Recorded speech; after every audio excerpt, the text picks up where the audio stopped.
शिरोळ तालुक्यात कृष्णा, पंचगंगा, वारणा, दूधगंगा या नद्यांच्या पाणी पातळीत मोठ्या प्रमाणात वाढ होऊन पाणी पात्राबाहेर पसरलंय।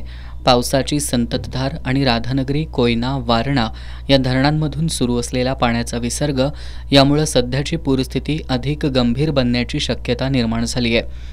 या परिस्थितीत जीवित किंवा मालमत्तेची हानी टाळण्यासाठी प्रशासनाकडून पूरबाधित गावातील लोकांना सुरक्षित ठिकाणी स्थलांतरित होण्याच्या सूचना दिल्यात। त्यामुळे कुरुंदवाडमधील गोठणपूर, हेरवाड, अक्कीवाट, राजापूर, सैनिक टाकळी या गावांमधील लोकांनी जनावरांसह सुरक्षित ठिकाणी स्थलांतर करायला सुरुवात केली आहे। दरम्यान दत्तवाड, एकसंबा, दत्तवाड, मलिकवाड, घोसरवाड, सतलगा हे कर्नाटकात जाणारे मार्ग पाण्याखाली गेलेत। तसंच कुरुंदवाड, नांदणी, दानोळी, कोथळी, शिरढोण, कुरुंदवाड, नांदणी, शिरढोण, हेरवाड, अब्दुल्लाट या मार्गावरही पुराचं पाणी आल्यामुळं या ठिकाणची वाहतूक ठप्प झाली आहे। नृसिंहवाडीचं श्री दत्त मंदिर पाण्याखाली गेलंय।